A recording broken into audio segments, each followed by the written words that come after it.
Okay, bienvenidos y bienvenidas amigos y amigas. Welcome to today's podcast or episode of our podcast, El Rincón del Profe Jeff. Glad to have you with us here today. We're going to be continuing our journey through Latino America, Spanish-speaking countries in Latin America.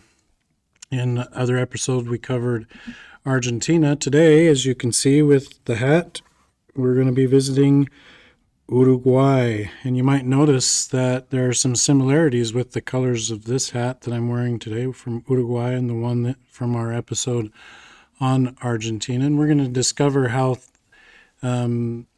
ways in which they're similar and which they're different. Of course, one of the important aspects of that is perspective, right? Remember when we were talking about our cultural items, we look at productos, prácticas, perspectivas, so products, practices, perspectives, and then people. So perspective from the Uruguayan side and perspective from the Argentine side may be different, but we'll see that there are some connections. So stick with me today with that. So as usual, what we're going to do is start off with a little visit with our map to see where in the world Uruguay is at, and we'll talk about some of the geographical features and cities and things like that. I always invite you to do your own exploring.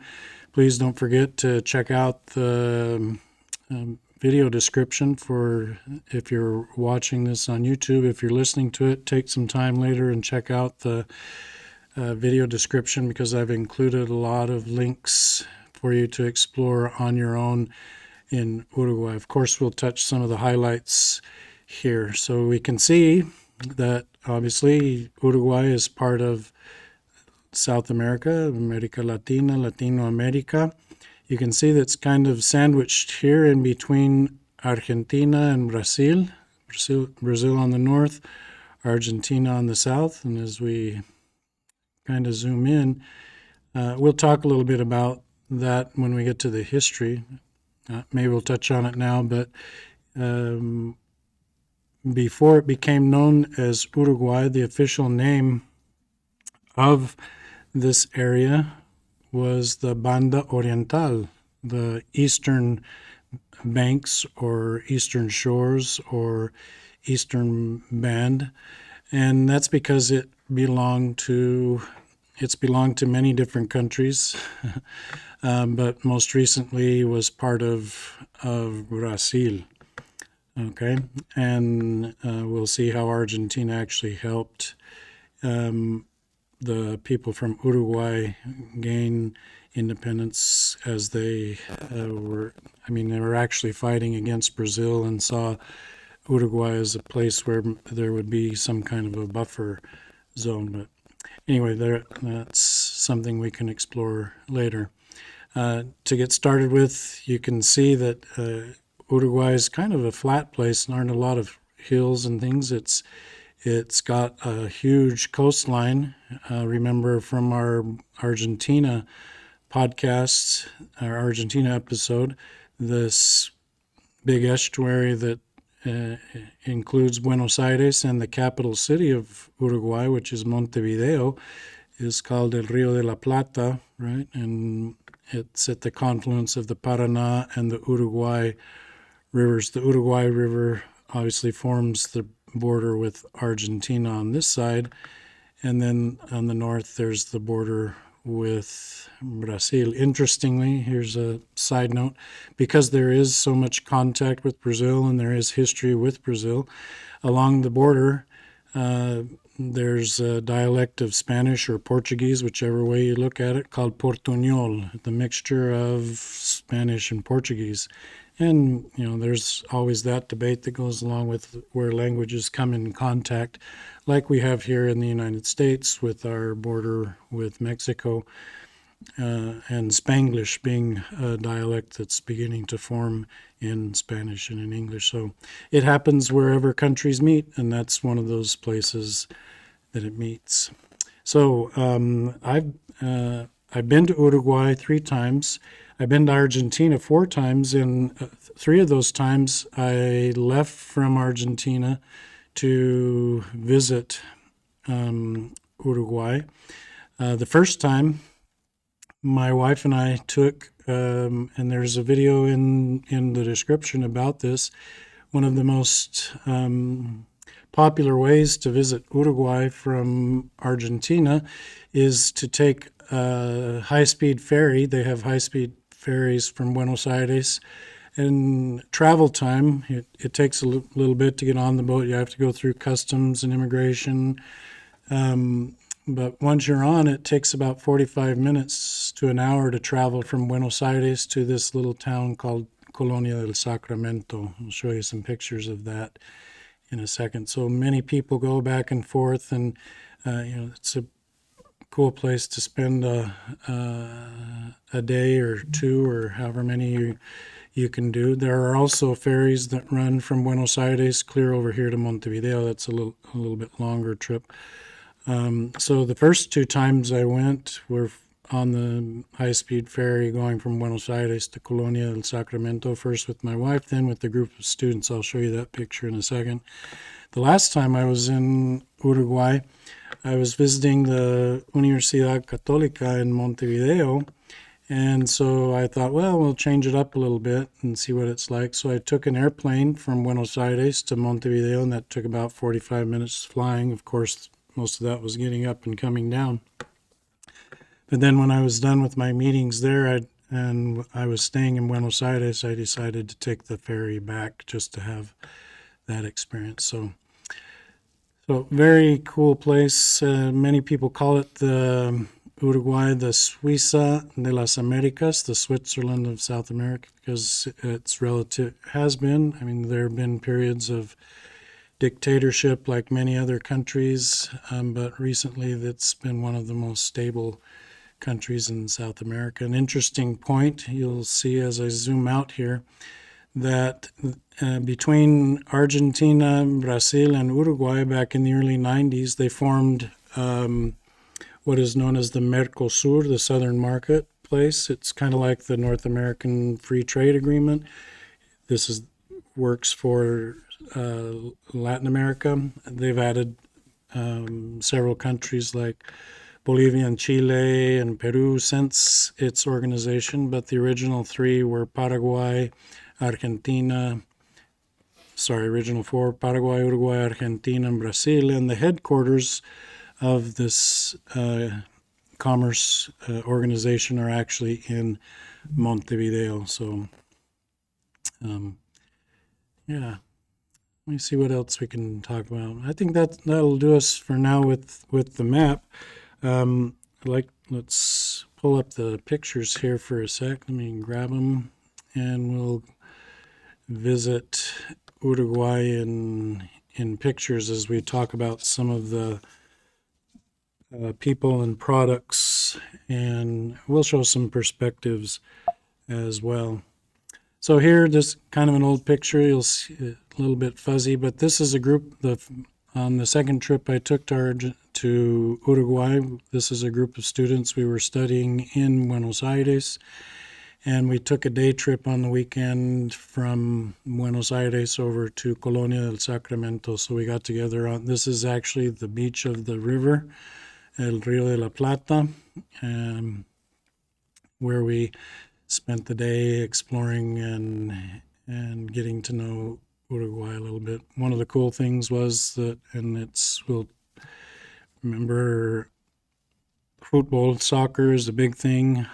People were in the streets celebrating in the evening because one of the local teams, or the ones that had the most fans, had just won the championship of Uruguay, and so they were all out celebrating in the streets. So that's a fun thing to know.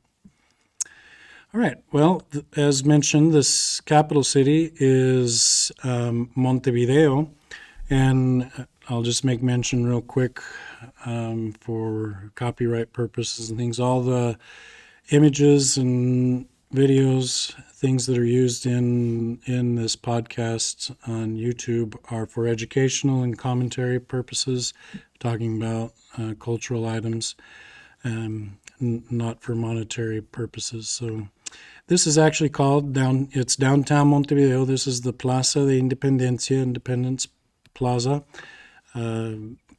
Always the plazas are the central points of cities, and this one is where gatherings and protests and things take place in Montevideo, in the capital de Uruguay. Some beautiful architecture there. Okay. The biggest street in Montevideo, or the most famous one where all the parades and all the action happens, is called 18 de Julio, the 18th of July. We'll see, if you check out the videos, you'll see some parades for some of their festivals happen down here. Obviously, this is where the president and all of the government offices are found. So if you need anything done, you got to go to Montevideo. We should say that it has some advantages over, for example, the capital de Argentina, Buenos Aires. It's further out closer to the ocean. It has a better port, so they actually get quite a bit of incoming and outgoing maritime traffic in Montevideo. And I noticed when going in and out of the ports on the ferry, you could tell that it was a bigger place in Montevideo. So, all right. Well, like I said before, one of the places that people visit the most is called Colonia del Sacramento. And we'll touch here on the fact of how Uruguay used to be part of Brazil. When I first visited this place, it's an enchanting place, as you can see by the picture. There are cobblestone roads all throughout, some, old-time architecture, very colonial. But when you look at the street names and a lot of the places, they all have Portuguese names. So in Spanish, street is calle, and in Portuguese, street is rua. And so all of these streets are called rua, and then whatever the name of the street was. So it's kind of a step back in time as you walk around in Colonia. There's the lighthouse. You can see some of the older architecture. Along with the old architecture, you'll find old cars, Model Ts, Model As, and cars from the 40s and 50s that go around. That's just part of the feeling that you get while you're there in Colonia del Sacramento. You can see here one of the older streets that actually leads down. That water that you see there in the background is El Rio de la Plata. Okay. All right. So one of the other important towns, and this is going to be out on the coast. Actually, let me pull the map up again if I can. Yeah, so out here, just to get us back on track. So first we visited Montevideo, then Colonia del Sacramento is this little point here, traveling back and forth from Buenos Aires. The next city we're going to visit is a very popular getaway called Punta del Este. It's out here on the coasts, and Uruguay is known for some of the most beautiful beaches in South America. People come from Argentina, from Brazil, from all over the world to visit this coast, the Atlantic coast. And so Punta del Este is one of those places.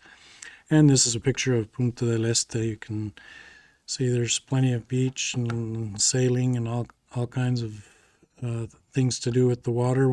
If you go there, one of the famous things you need to visit is called La Mano de Punta del Este. So the hand in Punta del Este, it's a sculpture that's been made into the sand, and you'll see people taking pictures with the different fingers as they're sticking up there. So, okay, well, before we jump into there, get my tech stuff going here. Let me check my notes, make sure I covered what we wanted to on the different places. Yeah, so let's jump in now to remember one of the things we always like to talk about is the products, los productos of our four P's of culture. And you got a sneak peek when I let that picture slide. Obviously, one of the productos of Uruguay is el fútbol. And here's a picture of the most famous stadium in Uruguay. It's called el Estadio Centenario. It's the place where the first ever World Cup of soccer, of football, was played in 1930. And guess who won? It was Uruguay, and they beat Argentina in that very first World Cup that was held. So you can imagine it's a passionate. There's a passionate fan base, lots of excitement. Check out some of the videos that I included in there. I included both in English and Spanish. One of them gives you a tour of the stadium here, so you can kind of check that out. Of course, we wouldn't be able to talk about Uruguay without talking about mate. And you'll see that I have here my mate from Uruguay. I think my wife and I got this when we were on our first trip there. Got a little sailboat, says Uruguay. If you watch the episode from Argentina, this is our mate. We're going to put the yerba inside, and this is our bombilla that we'll drink it with. But something that's fascinating about mate in Uruguay is that it's more popular there probably than any other place. So popular, as you see in this photo here, that they carry it with them on their motorcycles wherever they're going on the bus. They've got their little the thermos full of water, and the mate in their hand. So yeah, check out some of the videos in the description to see how important it is to the culture in Uruguay. Okay, so when I saw this picture, or when many people see this picture, you might think, oh, we're traveling to Brazil. But one of the most important products that we can talk about in Uruguay is called el Candombe, which is a music dance that's attributed to the Afro-Uruguayos. Remember, there was a big influence with Brazil, and so the descendants of the slaves that lived in that part of the country were already established in Uruguay. And so they participate. This candombe is a big part of their culture.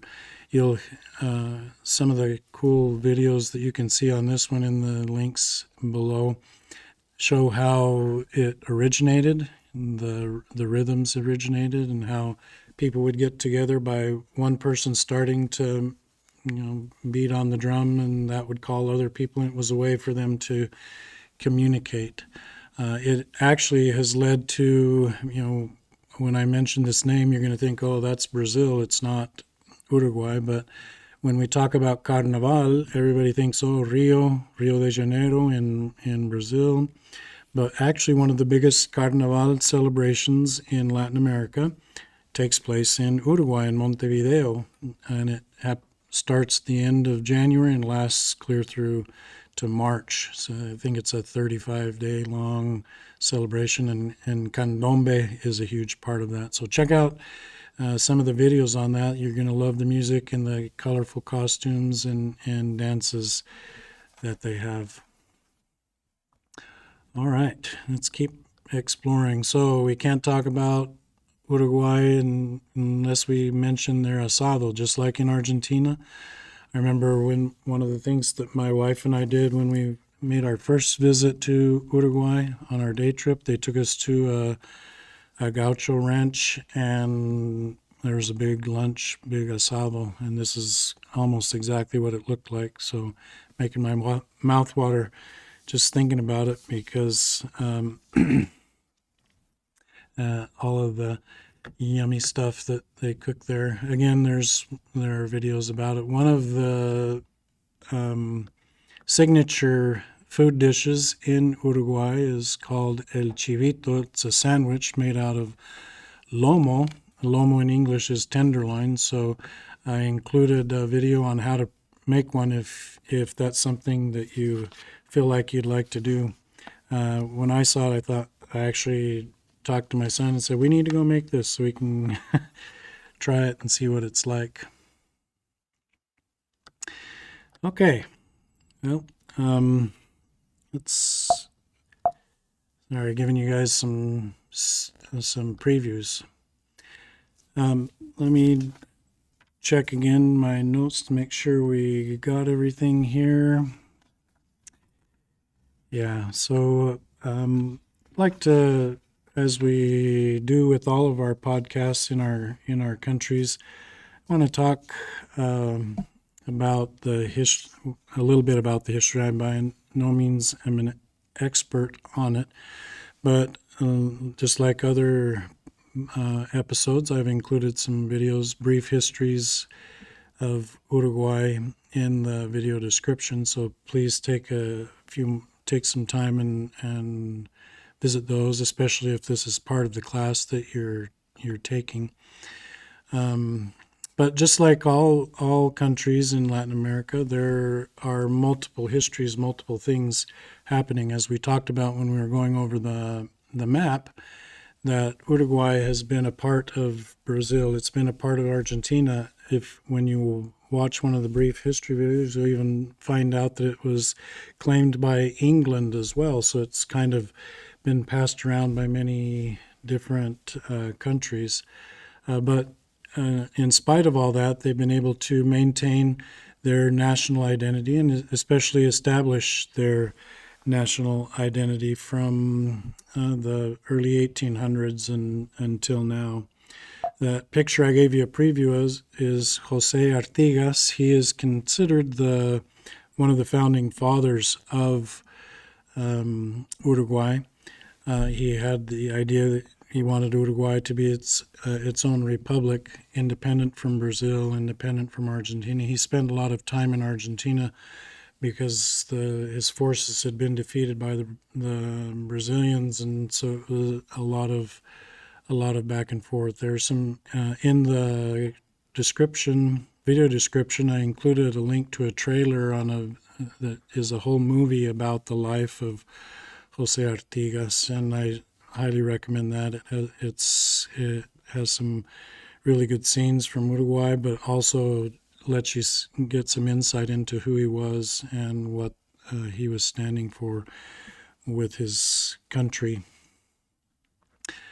Some of the most well-known heroes of Uruguay are called Los 33 Patriotas, the 33 Patriots. And here's a picture of them. They actually were supported by the people of Argentina. This is a picture of when they were in Argentina. This would be April of 1825, when they banded together and said, we're going to go and take back our country from Brazil. And so they embarked on a boat. They left from the shores of Argentina, crossed the river, the Rio Uruguayo, the Uruguay River, and ended up in Uruguay. That inspired the rest of the country, and so they were able to use that as their drive to finally reach. They declared independence. The Dia de Independencia, Independence Day in Uruguay, is actually the 25th of August of 1825. There are varying stories as well. 1828 is another date you'll see as independence, but it always takes some time, no, as those things are getting worked out. So from that time until present day, there have been many changes of government types. Much like many other countries in Latin America, sadly, they have a period where they fell under dictator rule. And the history in Uruguay is similar to Argentina in that that took place. They had a military dictatorship beginning about 1973 and then ending in 1985. So again, sharing a lot of history between those two and other countries, as we'll see in the future. But so many things have been brought to us by Uruguay. They're an example of social and political stability for many of the countries that haven't been able to have that. And they've, as we've said before, maintained relative peace, and tranquilidad is the best word I can think of amongst the other countries of Latin America. So if you ever do get the chance to go there, I recommend trying to make a visit there. You won't be disappointed. The people are just wonderful to be around, very amable, as we say in Spanish, very friendly, and always willing to help and give their assistance to you. Some of my favorite, one of my favorite authors, there are several famous ones. Jose Enrique Rodó was a very famous essay writer. One of my favorite authors is Mario Benedetti, and as is a custom from all of the podcasts that we do, I always like to share closing statements or thoughts from someone like that. And so we're gonna use a small statement from Mario Benedetti from one of his poems called Primavera con una esquina rota, and how that can apply to Uruguay today. So he says, again, first in Spanish, then in English, he says, Cuando teníamos todas las respuestas, cambiaron todas las preguntas. So that translated is, when we thought we had all the answers, they changed all of the questions. So that, that can be kind of summed up in what another essayist said. And says, Uruguay en su búsqueda constante de libertad e identidad nos enseña que el verdadero valor de una nación está en su capacidad de adaptarse, reinventarse y mantener vivo su impulso compartido, incluso cuando cambian todas las preguntas. So in English, Uruguay, in her search for constant liberty and identity, teaches us the true value of a nation, which is in its capacity to adapt, reinvent itself, and maintaining alive and a shared impulse, even when the questions change. And that kind of goes back to what we were talking about with the spirit that the Los 33 brought. It's actually their slogan or lema was something that still appears in Uruguayan history and documentation, and actually in modern day, kind of their call to arms, and that was Libertad o Muerte. It's kind of the same saying that we've heard many independent countries, as they fought for independence, cried like, give me liberty or give me death, either liberty or I will die. So, well, I hope you've enjoyed getting this little insight into Uruguay. Again, please check out the videos in the video description here. There's some awesome things there. If you find something that I didn't include, please share that in the comments. If you have any questions about Uruguay or would like to share something from your experience in Uruguay, please do so. So, until next time, muchas gracias. Adiós.